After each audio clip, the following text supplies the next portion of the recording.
Talia had been home from the hospital with Amanda for 3 weeks, and despite every call and text, John still hadn't come by. It crushed her. She would let Amanda cry for hours as she stared at her phone, her face expressionless. I had been the one to get up in the night, to give Amanda bottles of formula, to hold her and comfort her while my sister remained locked in her grief. She didn't want to touch her own daughter. She didn't want to do anything. I'd taken 3 weeks off work to help. It wasn't just the baby who needed care. Talia was a shell of herself. She wasn't just mourning the end of her relationship with John, but the future she had built in her head, the family she thought they'd be. A few days ago, she'd even gone to John's office, only to be turned away by security. They'd been warned she might show up. The day I had to return to work, I got up early and gave Amanda her bottle. I held her close, feeling the weight of the responsibility I was about to leave behind. I'd arranged for Mrs. Aldridge, the elderly neighbor, to come over and watch Amanda. Talia had been spending most of her time in bed, and I didn't trust her to take care of the baby alone. The day before, she had disappeared into her room after a mysterious phone call, coming out in a strangely better mood. But she still wouldn't hold Amanda. She hadn't even tried to bond with her daughter. When I left for work that morning, my stomach was tight with anxiety. I called Mrs. Aldridge during lunch just to check in.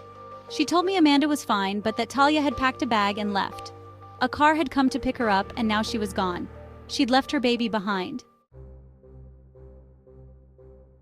Panic surged through me as I rushed out of the office and drove to John's work. My hands shook as I marched into his building, demanding to see him. I didn't care who I had to talk to. I needed answers. "You called her yesterday, didn't you?" I asked the moment I was ushered into his office, my voice trembling with rage and fear. John set his reading glasses aside and sighed heavily, like this conversation was an inconvenience to him. "We have a child together. Of course I called her."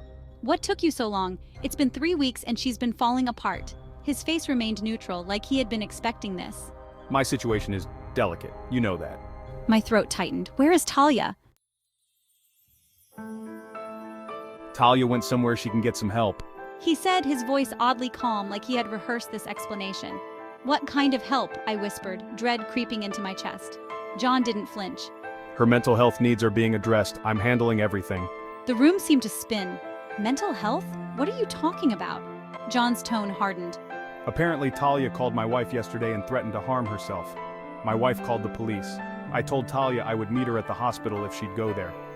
They placed Talia on a psychiatric hold." My stomach dropped. "She's on a hold?" I could barely get the words out. John nodded, his expression unchanging. "They're going to keep her as an inpatient for the next 90 days. After that, I don't know what will happen." "And then?" I choked out. He shrugged. "And then hopefully she'll be better." I stared at him, my heart pounding in my chest. "What about the baby?" I asked, my voice cracking. "You haven't even come to see her. What am I supposed to do with Amanda?" His face darkened, and for the first time, his mask slipped. "Talia sent my wife some pictures. I've seen her." "That's it?" I could barely contain my anger. "You've only seen pictures? She's your daughter." He glanced away, uncomfortable now. "My wife made it clear. That baby, Amanda, isn't welcome under our roof under any circumstances." "That baby?" I repeated, stunned by his detachment. John looked flustered. "Amanda, I do know her name. I'm sorry, but my hands are tied." I couldn't believe what I was hearing. This man, the father of my niece, was washing his hands of the situation, leaving his daughter without a second thought. It made me sick. I left his office, numb with disbelief, and drove back home. Mrs. Aldridge handed Amanda to me with a sad smile, and I held her tightly, feeling her tiny body relax against mine. She cooed softly, her little hands gripping my shirt. She was so small, so innocent in all of this. I cuddled her close, trying to make sense of everything. John didn't care. Talia was gone, lost in her own pain. And here I was, holding this fragile little life, knowing she had been abandoned by the two people who were supposed to love her most. But Amanda wasn't alone. I wasn't going to let her be the victim in all of this. I couldn't let that happen.